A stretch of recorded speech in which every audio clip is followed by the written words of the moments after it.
El Papa se puede equivocar a título personal. Sí, es cátedra, que tiene que hablar es cátedra. Muy bien. Del avión. ¿Sí? Por ejemplo. Sí, Cuando hables totalmente cátedra es equivocado. inspiración del Espíritu Pero además Santo, lo tiene que declarar. Se puede aclarar. Tiene que decir, esto es un pronunciamiento urbi et orbi, sí, para la nación y el mundo. Y yo, en mi calidad de vicario de Cristo, sucesor de Pedro, declaro que... Y ahí es cuando no se equivoca. Porque exactamente, la Virgen María fue asunta a los cielos. Solito caer. ¿Sí? Nunca ha fallado. Nunca ha fallado. Nunca va a fallar. Nunca ha fallado y nunca va a fallar. Por favor, la aquí es indispensable que lean y estudien el libro de mi padre. El Papa nunca ha sido ni será hereje. El no Papa nunca ha sido ni será hereje. El libro físico existe, tiene un costo de 500 pesos. El libro virtual ya lo tenemos, ¿sí? Existe, cuesta 200 nada más. Se los mando, pero sí quiero decir que es de lectura obligatoria. Porque si no, no vamos a entender infinidad de cosas. ¿Sí? El Papa nunca ha sido ni será hereje. Y viene toda la historia de los papas que se han equivocado. En multitud de cosas. Verdaderamente patéticas. Comenzando con el nuestro. Comenzando con el actual. ¿Sí? Pero los Sí. Borgia, por ejemplo. Los Borgia, los de la Rovere. Pero no es ¿sí? cátedra. Okay. ¿Sí? Tiene que ser cátedra sí, para que... Pero fíjate, para que dé lineamiento. una aclaración que muy pocos católicos Si no es conocen cátedra, no da lineamiento. es que no es lo mismo infalibilidad que impecabilidad.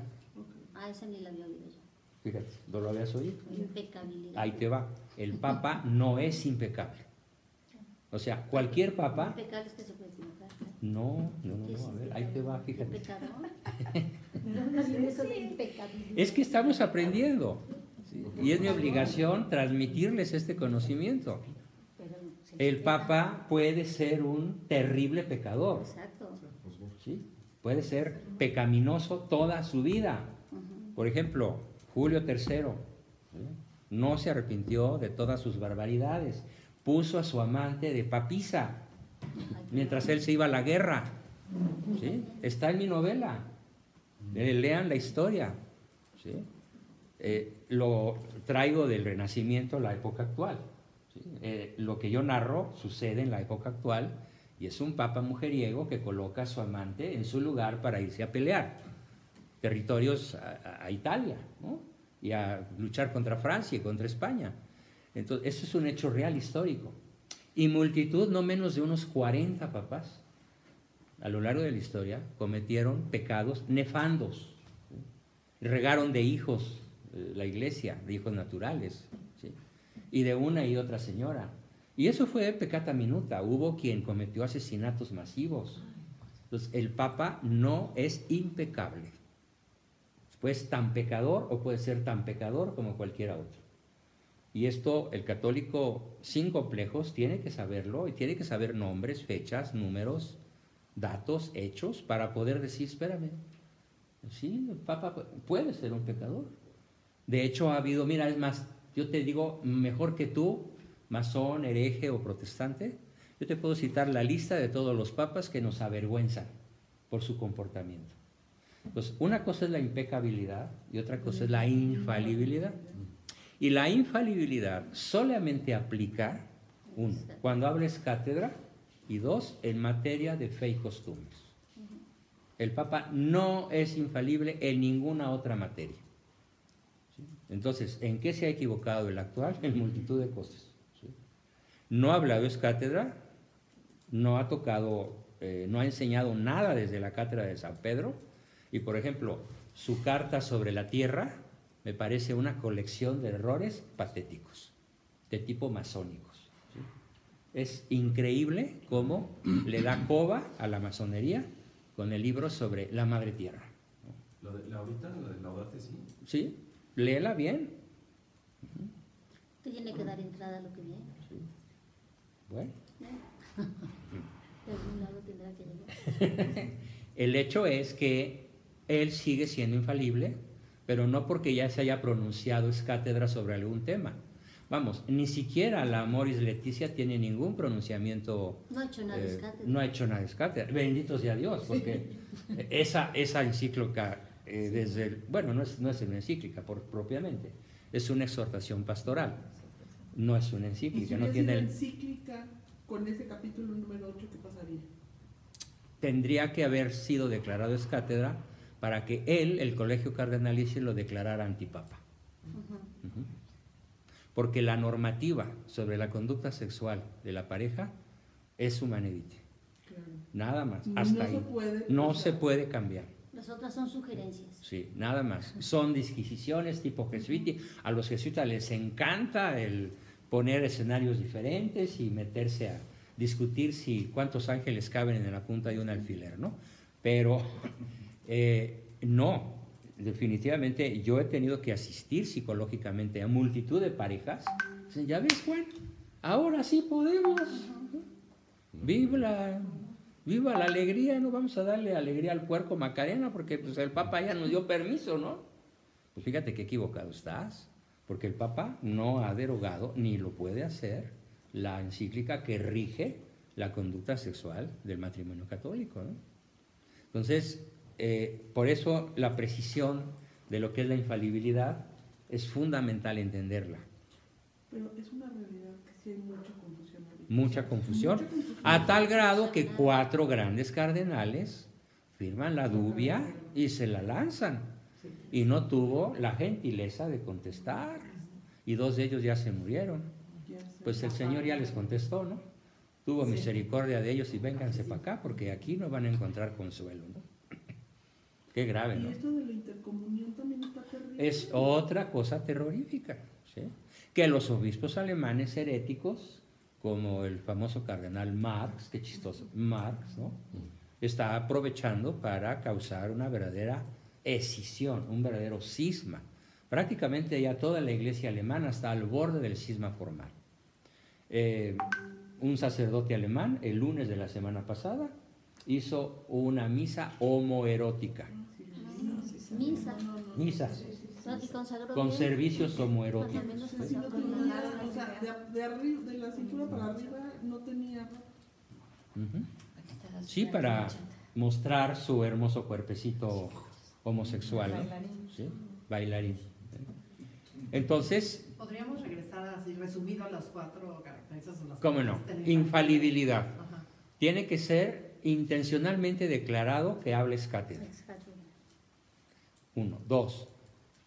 Tiene que ser exclusivamente en materia de fe, de lo que es el dogma. 3. No puede contradecir ni modificar ningún dogma anterior. Si va a declarar algo, tiene que ser absolutamente nuevo y con 0 contradicciones intrínsecas respecto de lo ya declarado. Y 4. Se tiene que referir a las costumbres, o sea, a la moral, a la ética católica, que rige la conducta del católico. Y aplican restricciones. A título personal es falible, a título personal es potencialmente pecador o actualmente pecador, ¿sí? Y se puede equivocar rotundamente en cualquier otra materia que no sea la que abarca la promesa de la infalibilidad. El Papa X, el Papa que dividió con la famosa línea aquella que una cosa era de Portugal y otra cosa era de España, pues cometió errores terroríficos. Y el Papa que estuvo de acuerdo con el rey francés de condenar a los templarios a la hoguera, pues cometió un asesinato masivo, porque mandó a la hoguera a todos los jefes templarios para quedarse con el tesoro templario, ¿sí? Y ahí es donde Jacques de Molay lanza la famosa maldición para las próximas generaciones de reyes franceses, y todos mueren trágicamente a partir de la maldición de Jacques de Molay contra la jerarquía reinante en Francia. Hay una serie espeluznante en la televisión, una serie de libros maravillosos que se llama Los Reyes Malditos, y tuvieron la complicidad de, creo que de Bonifacio XIV, si mal no recuerdo. Pero bueno, hay que averiguar el nombre. Y podría poner infinidad de ejemplos más, ¿no? Y simplemente viniéndonos a México. El Papa que nos tocó en la época de los cristeros cometió un error gravísimo con el ejército cristero, del cual era jefe civil mi abuelo, al ordenarles tirar las armas. Porque él creyó, a título personal, que el gobierno masónico iba a cumplir la promesa de respetar la vida de los jefes cristeros. No quedó uno vivo, excepto mi abuelo, porque huyó, alcanzó a huir. ¿Sí? Y anduvo errante por el planeta 30 y tantos años, hasta que cuando yo tenía 9 o 10 regresó a mi casa. ¿Sí? Vivo de milagro y muy trastornado emocionalmente. ¿Sí? Entonces, estos errores no le quitan la infalibilidad y no amenazan la promesa de que las puertas del infierno no prevalecerán. ¿Sí?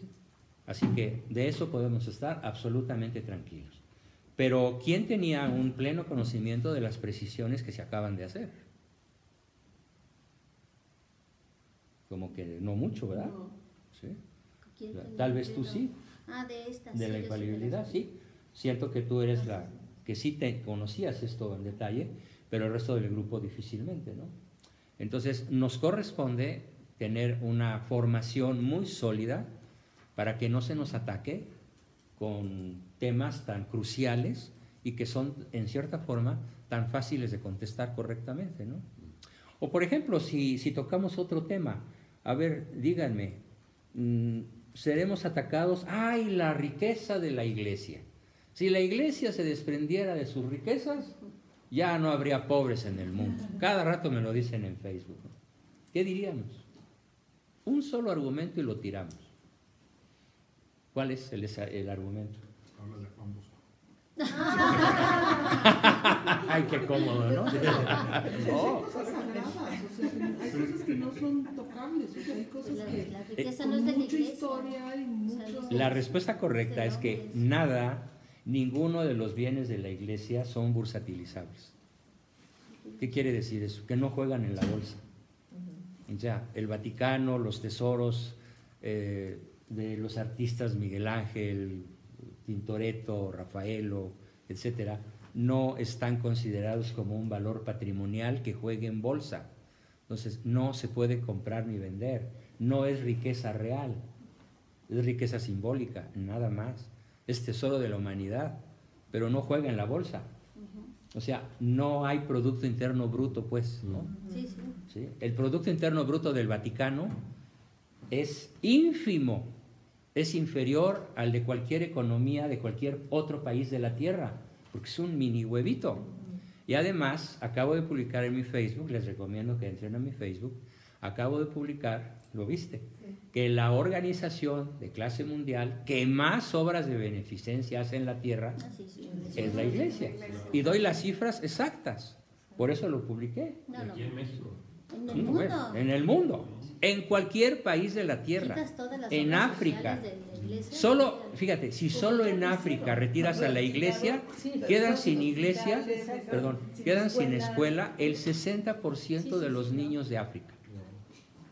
El 60% de los niños de África carecerían de colegio si la iglesia es expulsada de África, del continente africano, ¿sí? Por dar solo un dato.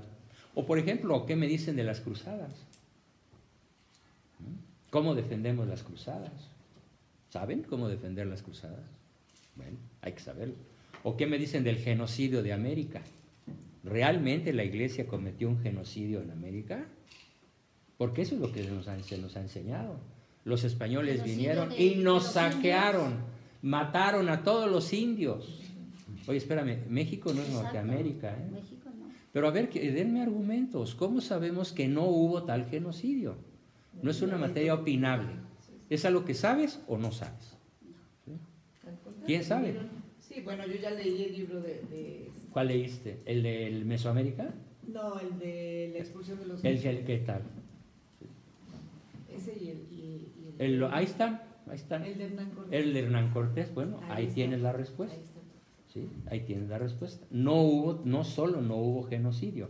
Cortés suspendió el genocidio que estaban realizando los aztecas contra todas las demás tribus circunvecinas y sobre ellos mismos, sobre sus propios niños, adolescentes y guerreros, los mismos jefes aztecas cometían genocidios a cada rato, como una forma de vida, ¿no?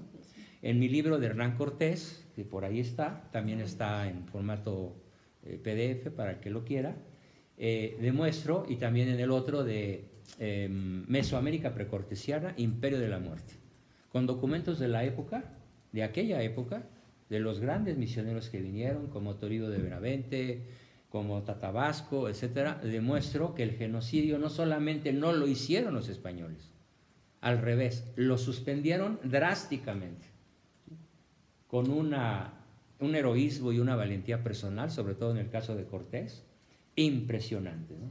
La escena de cuando Cortés solito enfrenta a toda la soldadesca azteca y a los sumos sacerdotes aztecas para destruir él solo el ídolo de Huitzilopochtli, es impresionante, ¿no? Claro, nunca va a haber una película sobre eso, ¿no? Porque cambiaría toda la historia, ¿no?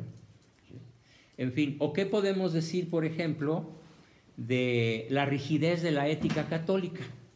A ver, católicos. Somos atacados porque los católicos somos muy rígidos. ¿Cuál es el argumento para defender el punto? Pues somos rígidos cuando No somos rígidos. cuando viene la cátedra, pues no nos salimos de la... Es que no somos, la palabra incorrecta es que nos acusen de rigidez. Somos fieles. Sí, somos fieles. Pero ¿cuál es la palabra que tenemos que esgrimir? Rigidez. No. ¿Qué es esgrimir primero? ¿Cuál es la palabra que tenemos que utilizar para derogar este absurdo ataque? Qué rígidos son ustedes los católicos. Bueno, yo digo algo siempre en son de broma. Oye, pues quéjate con la ley de la gravedad, qué rígida es, Igual ¿no? que la ley natural. Yo les digo, cuando cambie la ley natural, cambiamos. Pues sí, qué rígida la ley. Fíjate, el pobre cuate no sabe que la ley de la gravedad existe. Y va caminando, ¿sí? Y de pronto se encuentra con el vacío. Y le diría a la ley de la gravedad, oye, dame chance de caminar sobre la atmósfera por un ratito, ¿no? Como votemos que es que Ujú. caminamos. Se va a caer, y si está muy lejos el piso, pues se va a matar, o cuando menos se va a herir, ¿no? Entonces, los católicos no somos rígidos, somos realistas, no somos rígidos, somos firmes en la defensa de la ley natural, porque toda ley natural tiene fundamento en la ley divina, y toda ley divina es ley natural. Entonces, todas las leyes que nos rigen, ¿sí?, son pensadas, diseñadas, y aquí viene el argumento principal. A ver, ¿cómo sabríamos defender el punto? ¿Qué es la ley natural? La descripción de la realidad. Pero a mí me metieron en una asamblea Sí, de la exacto, Pontificia porque de la ahora te Vida pueden una voltear. semana y salí. Dije, no, yo me quedo con esa frase. A ver, pero dime, ¿qué es la ley natural? Pues la descripción de la realidad. Lo que usted dice, la descripción de la realidad. Si yo suelto la piedra, se va para abajo. Sí, pero es más profundo. Y ahí ya. ¿Qué es la ley natural en el hombre, en el ser humano? Lo que nos infunde Dios a todos. sea Correcto, creedor, pero no es sea- su definición. Tenemos que recurrir a la filosofía antropológica, para poder estar absolutamente capacitados en la defensa de la ley natural. Pues de ellos. A ver, les voy a poner un ejemplo. Allá afuera, todo ese jardín que ustedes ven, yo lo planté. Yo cultivo cactus, sobre todo. ¿Cactus? Cactus, es mi pasión. Y los cactus dan las flores más hermosas que te puedas imaginar. Ahorita ya se acabó la temporada de cactus, de flores de cactus, porque ya vino la época de lluvias. Pero todavía en junio, esto es una fiesta visual espectacular. Entonces yo empecé a cultivar cactus hace muchos años, desde niño podría yo decir, porque yo nací en un territorio de cactus. En mi tierra es puros cactus, ¿no? Chiquitos, grandotes, en María Auxiliadora, Baja California Sur, Valle de Comondú. Entonces, cuando yo empiezo a cultivar cactus, tontamente, los pongo en tierra plana, de humus, tierra negra, ¿sí? E invariablemente todos mis cactus empiezan a morir. Unos duran 3 meses, otros 6 meses, pero al final pues, todos se pudren y bye. Y yo lloraba, y un día mi papá, que me vio desconsolado, me dijo, ay, hijito, pues deja de hacer tu tonterías y pregúntale a un jardinero. El jardinero debe saber por qué tus cactus se mueren. Pues sí, sí. Ah, pues sí, ¿verdad, papá? Podrían. Entonces, cuando llegó el jardinero la siguiente vez a podar el pasto, le enseño mis cadáveres y se ríe. Dice, ay, niño Juan Bosco, qué tonto es usted. Mire, sus cactus se le mueren porque todo lo que usted hace, fíjense qué sabio, el señor no tenía ni primaria. Todo lo que usted hace va contra la naturaleza del cactus. ¿Cuál es la naturaleza del cactus? ¿Cómo debo cumplimentar, proteger, cuidar la naturaleza del cactus? Número 1, no le ponga tierra de humus, póngale tierra de arenosa. ¿Sí? Mientras más arenosa sea, mejor. ¿Sí? Y si les puede poner arena roja, ¿sí? Volcánica, mejor. Número 2, nunca los siembre en territorio horizontal. Siempre siémbralos en territorio desnivelado, de tal manera que si llueve el agua se vaya. Y 3, nunca los riegue. Ellos solitos pescan el agua cuando les cae y la guardan, porque usted ve que son tan gorditos, tapachoncitos, porque el cactus es un receptáculo de agua. Chupa el agua, la conserva, aunque haya un calor espantoso. Ahora estuve en Arizona con 51 grados centígrados a la sombra y los cactus están en la gloria. ¿Sí? Y allá todavía florean, porque allá no llueve, entonces florean casi todo el año, ¿no? Es algo verdaderamente sensacional. Muy bien, ese conocimiento que yo adquiero a los 9 años, cuando llego a la prepa, a la secundaria, perdón, y estudio filosofía, porque en aquella época sí nos enseñaban filosofía, en toda la secundaria nos enseñaron lógica, epistemología, ética, bueno, maravillas, ¿sí? Cuando teníamos 13, 14 y 15 años, ¿no? Deduzco entonces por qué nuestra ley natural no es rígida, y encontré, con la ayuda de mi padre, la mejor definición. ¿Sí? La ley natural es aquella que invariablemente propicia lo óptimo para nuestra naturaleza, ¿sí? Para nuestro ser. Es una ley intrínseca, no modificable, diseñada para el bien óptimo del sujeto al cual se aplica. Lo que hace fluir la vida. Lo que hace fluir la vida, lo que nos procura el bien, lo que nos permite mantenernos vivos, lo que nos permite mantener la especie. ¿Sí? Entonces es una ley intrínseca que está diseñada, que es un diseño inteligente para proteger la prolongación, el éxito y la vida, ¿sí? Del sujeto objeto de esa ley. Entonces, la ley natural del cactus es que esté desnivelado el terreno, no haya humus y no se riegue. Y la ley natural para el ser humano es exactamente lo mismo. Todo aquello que propicia la vida, la unidad, el bien, la verdad, la belleza, la realidad, es ley natural y es inmodificable porque es intrínseca, propia de la naturaleza, no se puede modificar. Bueno, mi maestro de matemáticas de aquella época decía, ustedes traten de imaginar la ley natural como esto.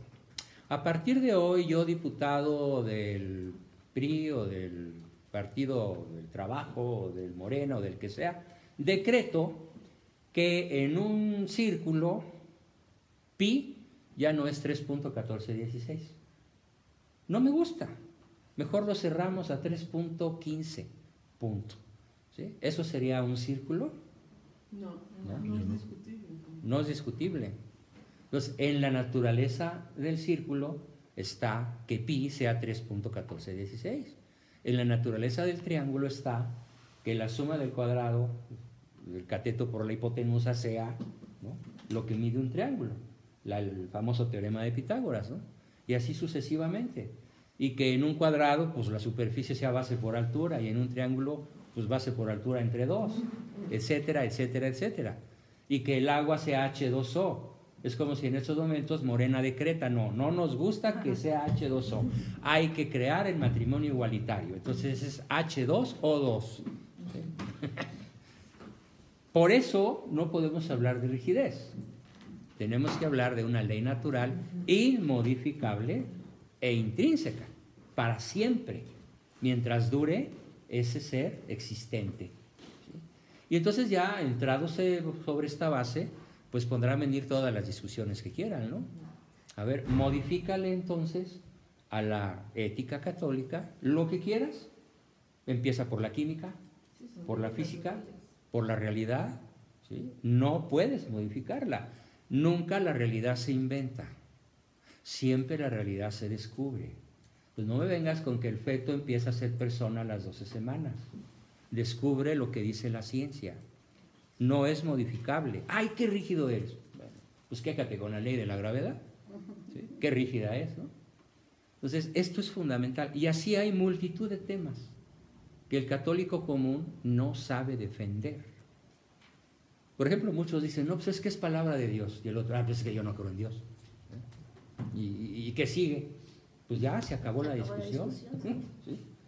En cambio, si tú recurres a la epistemología, a la filosofía, a la ontología, a todo lo que es una formación filosófica sólida, todos estos ataques caen por su propio peso, ¿no?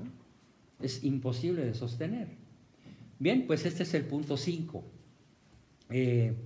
A ver, el último que me gustaría tocar, que esto de la irracionalidad de los dogmas. ¿Cómo eso de que una virgen puede parir y sin dejar de ser virgen? Qué irracional. ¿Cómo está eso de que un espíritu puede embarazar a una mujer? Qué irracional. ¿Realmente el dogma católico es irracional? A ver, le regalo mi novela al que me diga la respuesta correcta. No lo pongo racional. Hay muchas cosas que por la fe no lo pongo racional. O sea, es por la fe, pero no podemos racionar muchísimas cosas. La Santísima Trinidad, o sea, racionalmente, humanamente pensando, no lo puedes racionar. Avanzaste un 10%. Lo puedes racionar, Vas pero bien. no lo puedes entender. O sea, Vas porque bien, pero estamos esa no es la limitados, el respuesta. ser humano, Esa no es la respuesta. pero no es que sean Dogma de fe. irracionales. ¿Por qué el dogma de fe no es irracional? Esa es la pregunta. El ataque es, los dogmas católicos son irracionales. Porque es un ¿Cuál hecho es la real defensa? que está abierto a razonar. No. Porque no podemos racionar. Porque eso no es irracional. Son racionales para Dios, para la ley de Dios. Sí, pero no es la respuesta entendible para un tipo que te va a decir Dios no existe. Para el poder supremo, para No, fíjate. Irracional quiere decir que no los puedes razonar. Irracional quiere decir que es contra la razón. Pero la respuesta correcta es, a Y ver, nuestra razón es limitada. Exacto, No, que la son razón es humanos. limitada. Pues sí, hay muchas cosas que no se pueden racionar. Yo pondría que la razón Porque, es o sea, limitada. humanamente sí. a ver, apréndanse esto por favor. A ver. La respuesta correcta. No, no es irracional. Es superior a la razón. Por eso es superior a la razón. Pero no lo habías dicho. Total. Hay que decirlo así. El dogma es superior a la razón. Sí, sí. No es irracional, no es contra la razón. El dogma es un misterio al cual la razón no puede alcanzar. Sí, no alcanza. Entonces se vuelve un dogma de fe. Ese es un dogma de fe. Lo que sin ser irracional, Y aunque no lo entiendas, y aunque no lo tienes que entiendas, es superior a tu inteligencia. ¿Por qué? Porque nuestra inteligencia, por definición, es limitada. Ay, ¿cómo que limitada? No, la inteligencia humana es ilimitada. Ah, sí, a ver, recítame de corrido la fórmula del ácido desoxirribonucleico. Ya, ahora, léela, ¿cuántas veces quieres leerla? Léela 20 veces, trata de aprendértela y luego recítamela de memoria después que la hayas estudiado 20 veces. Nadie ha podido hacer eso. ¿Por qué? Porque tu inteligencia es limitada. Mi inteligencia es limitada. Entonces, no es que el dogma sea irracional, es que nuestra limitada inteligencia es superado por el dogma. Y la conclusión, entonces, nuestro conocimiento es limitado. Exactamente. Es real. Es Por real. eso puede haber- Nuestro conocimiento es La limitado. verdad es inmutable, pero el conocimiento que tengo es la misma puede cambiar. Exactamente. Porque puedo avanzar en su Correcto. conocimiento. Nuestro conocimiento, fíjate, otra respuesta correcta, muy bien. La No sé verdad, filosofía. muy bien, la verdad es única, absoluta e inmutable. La verdad es inmutable. ¿Por qué? Porque la verdad es lo que es. No importa qué creas tú, qué cosa es. La Tierra era redonda cuando todo el mundo creía que era plana. ¿Sí? La fórmula del agua era la que era antes de que se conociera cuál es. ¿Sí? La verdad es lo que es. Entonces la verdad no es relativa. Aquí viene el principal argumento. ¿Qué es lo relativo? No la verdad, sino ¿qué? La mentira, per se. No. La razón, ¿no? La verdad es absoluta. Lo relativo es el conocimiento que tenemos de Conocimiento ella. de la verdad. Tengo una duda. Por ejemplo, si yo les doy el ejemplo, hace 40 años pensábamos que había 1 millón de genios. Esa era la verdad para ese momento. No, ese es el conocimiento de la No. verdad para ese momento. ¿Cómo lo Esa era metes la a- opinión de ese momento. No, porque sí se basa en un fundamento. No tiene- Hoy, entonces ni siquiera sé, entonces no sé, o sea, cómo enseño como médico una verdad si todavía no la tenemos. Hoy pensamos después que eran 40,000, 30,000, 22,000. Correcto. Entonces tienes que diferenciar muy bien las tres clases de verdad. Y ese es un argumento. Ahorita Ok. estamos en este momento, vamos a crear un conocimiento significativo con relación a este punto. ¿Cuáles son las tres clases de verdad que existen? Verdad absoluta, la que Absoluta, relativa. Verdad absoluta, verdad relativa y la más importante de todas. De percepción. De percepción. No, O sea, lo que- eso es la verdad. Eso es Esa la es relativa. subjetiva, la relativa. ¿Cuál es la más importante que nos corresponde dominar? Conocer bien y tenerla como hábito. A ver, comenzamos. Primera, la verdad ontológica o verdad absoluta es la que existe por sí misma, Sí. aunque nadie la conozca. Nadie sabe, nadie supo. Pero ahí está. Y un día puede ser que se descubra. Un día puede ser que nunca se descubra. De hecho, hoy cuántas cosas no hemos descubierto, ¿sí?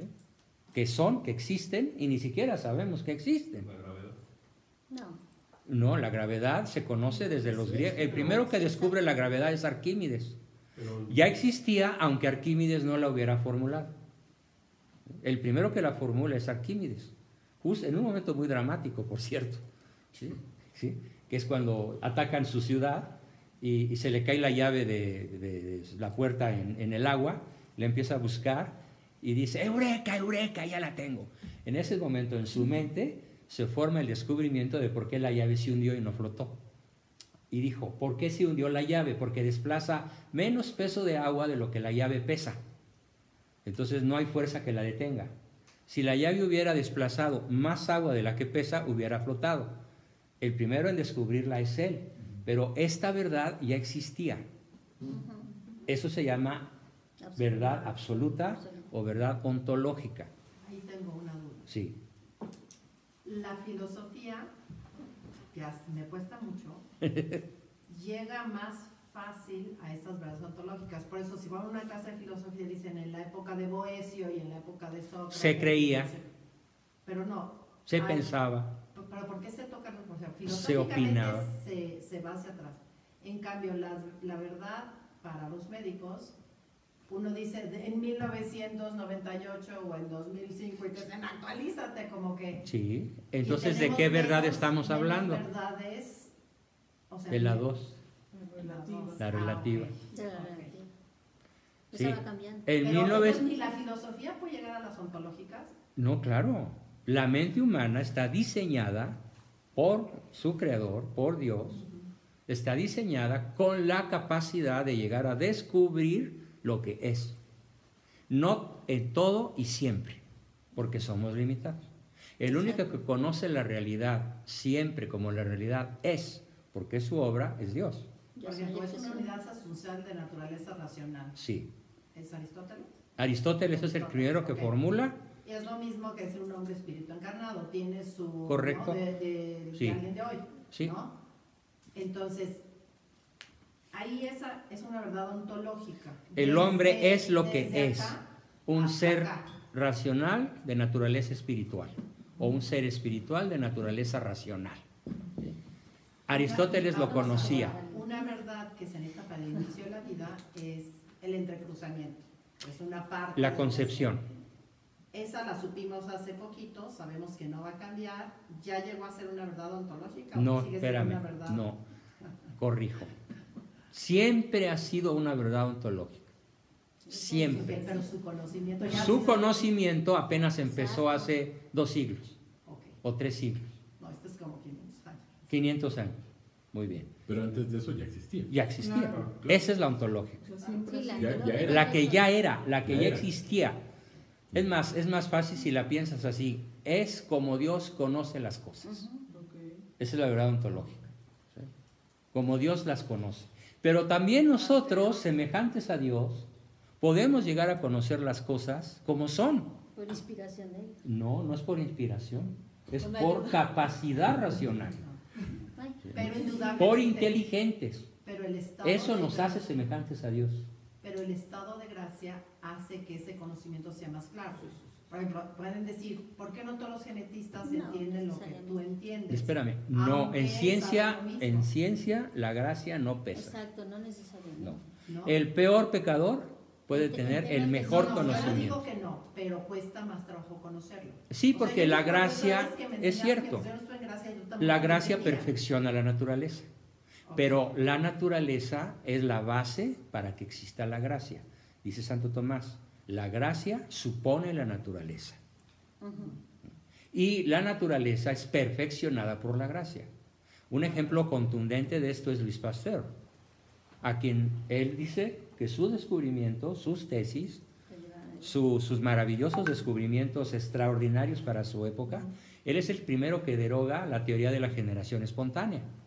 O sea, no hay tal generación espontánea y lo demuestra, cosa que los ateos de hoy lo siguen creyendo. ¿Sí? Y todos los del PRD y del Morena siguen pensando en la generación espontánea y están atrasados tanto como lo era Pasteur antes de conocer lo que conoció, ¿no? Entonces, primero, la verdad ontológica ha existido desde el primer instante de la creación. Es la que es. Dos, esa verdad ontológica puede ser conocida o no, relativa o absolutamente, parcialmente.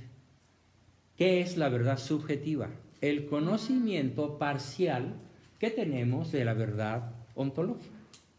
Y se llama opinión. Es lo que Niurka llama mi verdad. Ya bastante ajada, pero A ver, bueno, bueno. entonces yo me perdí. Absoluta, relativa y... Absoluta, relativa, y aquí Subjetiva. viene, ahora sí pon todas tus neuronas en acción. Voy a comenzar por un hecho histórico. ¿Cuándo se declaró pejidente el peje? Hace 6 años, ¿no? Yo soy el pejidente legítimo de los mexicanos, ¿no?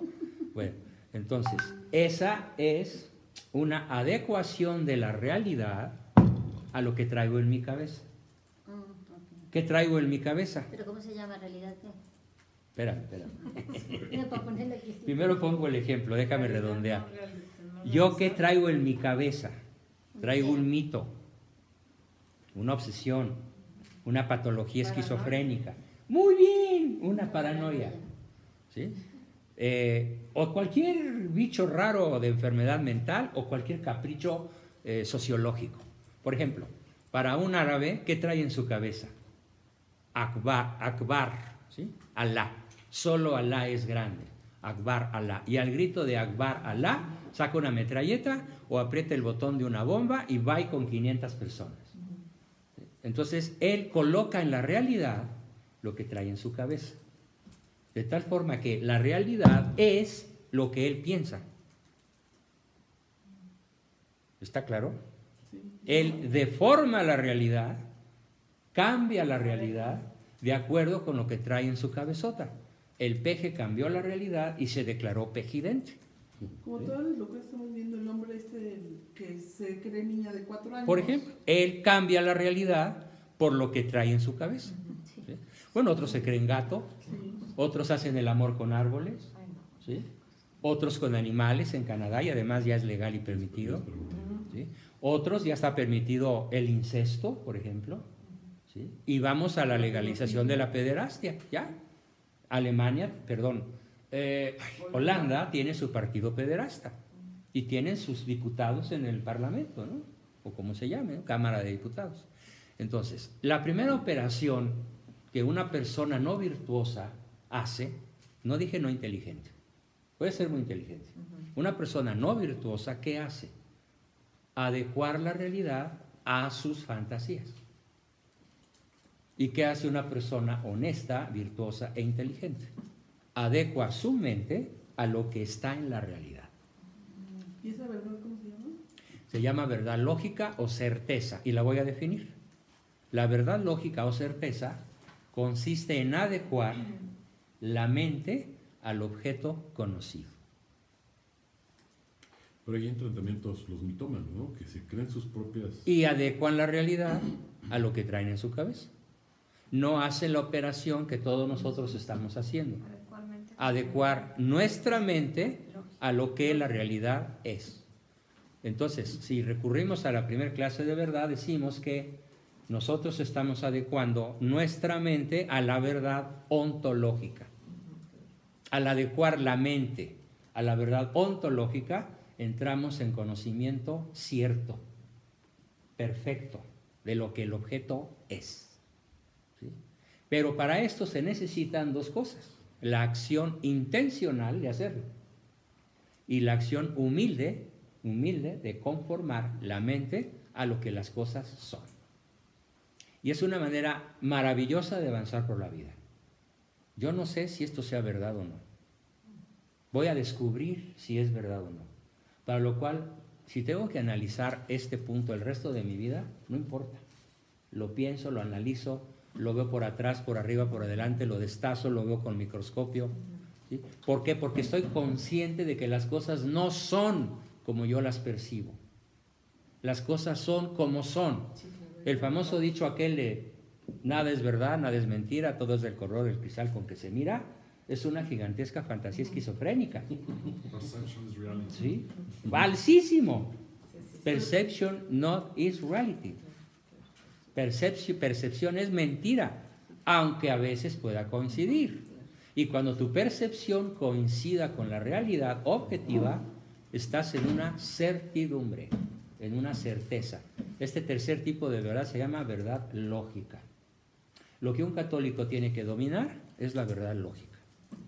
O sea, adecuar su mente a la verdad revelada por Cristo. Adecuar su cabeza no a lo que yo creo que es, ¿sí? No a lo que a mí me late que es. La verdad no es algo que se sirva a la carta. ¿Sí? ¿Qué te gusta? ¿Qué no te gusta? Como muchísimos católicos, ¿no? No me gusta la confesión, no me gusta lo que dice este cura, no me gusta el rosario, no me gusta que cada 8 días tenga que ir a perder el tiempo a la misa, no me gusta. Entonces van adecuando la realidad a lo que traen en su corazón, en su cabeza, y eso es terriblemente grave porque es alejarse de la verdad. ¿Sí?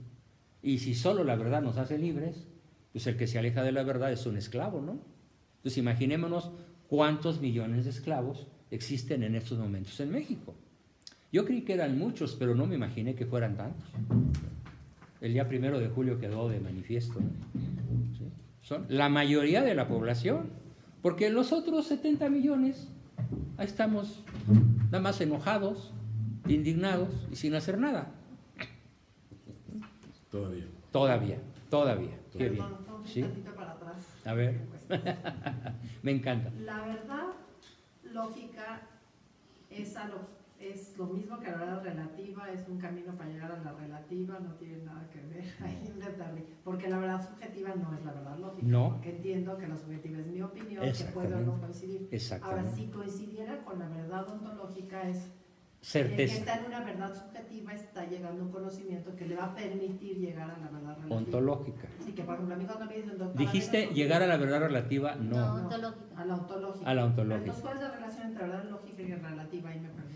Es que la verdad relativa, o sea, la subjetiva, la que solo existe en tu cabeza, por sí misma, nunca te va a llevar a la verdad lógica. Sí, no hay que hacerlo contrastando con la realidad. Hay que, y aquí viene la respuesta completa. El hábito que espero generar en todos ustedes, y lo he generado a lo largo de 55 años en 500,000 de personas, se llama escepticismo metodológico. El escepticismo metodológico es un hábito intelectual que nos permite dudar para aprender. Dudar para aprender. No dudar por dudar. No dudar para hacer desesperar al adversario. No dudar por diversión o por necedad. A ver, yo ya hice un experimento 100 veces y estoy seguro de que el resultado siempre es el mismo. Con tu mente metodológicamente dubitativa, haces un experimento una vez más y una vez más. ¿Hasta cuándo? Hasta que adquieres la certeza lógica de estar conociendo la verdad objetiva. Pero eso es un método de aprendizaje y es una forma de vivir. Someter a discusión tus propias certezas para conocer mejor la verdad ontológica y no quedarte en la esclavitud de la verdad subjetiva. Sería lo mismo que en cortito y en lenguaje castellano, para los que no somos filósofos, decir, cultivar un espíritu crítico. Que es Muy bien, diferente a crítico. espléndida Sí, expresión. porque es lo que yo lo hago con mis alumnos, que no quieren saber de la verdad, que quieren saber que no hay todo esto. Les digo, yo aquí lo que voy a hacer no criticones. sino Nada más que hay una cosa, el espíritu crítico más noble, más poderoso y más interesante, no es el que se dirige contra otros, No, es contra uno mismo. Contra uno Ok, mismo. perfecto, sí. Bueno, primero contra uno mismo. Si no Primero siempre va a contra ser- uno mismo. Si no, siempre va a ser A ver, subjetivo. yo estoy viendo a distancia que esto es un lago. Volverte una persona que- ¿Será un lago? Me voy a acercar. Pues, y que te cuestionas Y descubro que es una ilusión todo óptica. lo pones en duda y lo investigas. Exacto. Pero si tú dices que Exactamente. tú tienes la verdad. Y una de las cosas que hacen nuestros adversarios es que nunca dudan, Sí, no tienen el hábito de la duda. Nos piden a nosotros que les... Nos piden a nosotros, que- sí, que dudemos o que nos o que les sale- comprobemos. o que lo Pero- comprobemos. Entonces sí hay una manera de comprobar que las riquezas de la iglesia no son tales, sí hay una manera de comprobar que no hubo genocidio, sí hay una manera de comprobar que los dogmas no son irracionales, son superiores a la razón, pero ojo, me pasó a decir esto, los dogmas son superiores a la razón, pero no la aniquilan, no la aniquilan, no la inutilizan. Contrasta, seguro. Porque es un acto muy racional decir, entiendo que no entiendo. Fíjense, ¿qué cosa más racional que decir, razono que no razono? Razono que no comprendo. Razono que no sé. San Agustín decía eso, No sé justamente. nada. ¿Sí? Nosotros- Esa es la beta filosófica de San Agustín. Santo Tomás de Aquino iba a volver. No, el primero que la pone es Santo Tomás de Aquino, que la formula Exacto. de manera más precisa. Iba a Pero el tomar- primero en expresar existencialmente esa duda es San Agustín. Pasan 4 siglos, si mal no recuerdo, y viene Santo Tomás y lo formula de una manera fantástica, ¿no? De hecho, todo el discurso que acabo de proferir ahorita, con la Suma Teológica en la cabeza, ¿eh? Sí. Es algo que a ver, ¿quién ha leído la Suma Teológica de Santo Tomás? Yo he Yo no toda, intentado, pero yo mucho. pero no puedo. Les voy a pedir, por favor, a todos, es gratis y está en la red. Sí, yo la subí acá porque me cuesta. Bájenla. Ahora, no la lean toda. Sí. No acaban el resto de su vida. Lean esto, por ejemplo. Lean qué es el bien, qué es la verdad, qué es la belleza. Por conceptos. ¿Sí? Por conceptos. Busca verdad, bien y belleza. Busca Dios. Y no hay un pre-kinder para llevar la Suma Teológica. Yo ya intenté y necesitaba todavía... Tengo abajo un libro que se llama Introducción a la Filosofía de Santo Tomás de Aquino. Yo necesito ese Ok. apenas y se me Al rato más subo abajo. algunos libros que son indispensables para dummies, ¿no? Sí, Sí. ¿Mm? Vamos. Bueno, entonces, Sí, vamos a- de acuerdo al proyecto, nos quedan 5 minutos La suma teológica. para entrar al tema príncipe de hoy, que es el anticristo. Pero bueno, el documento sigue y entonces lo que voy a hacer es suspendo la lectura en el punto 6. Bueno, nada más voy a decir el 6 y ya. Nos estamos preparando también de modo habitual para saber contestar las calumnias lanzadas por las sectas protestantes que quieren identificar, en su muy subjetiva interpretación bíblica, a la Iglesia Católica con la gran ramera del Apocalipsis y al Papa con el Anticristo, cosas que no son de extrañar, ya que para ellos la época de Lutero estaba bajo la influencia del maligno y por ello, bajo una total oscuridad en fe y en evangelio, desde entonces pretenden tener ellos de modo mítico, paradigmático y absurdo el conocimiento de que la gran ramera es la fe católica, la Iglesia Católica. Y su gran jefe, el Papa. Para ellos, para la inmensa mayoría de las sectas protestantes, el Vaticano es la gran ramera y el Papa es el anticristo. Y con esto, qué mejor que entrar en el tema del anticristo y sugiero que primero hagamos una oración.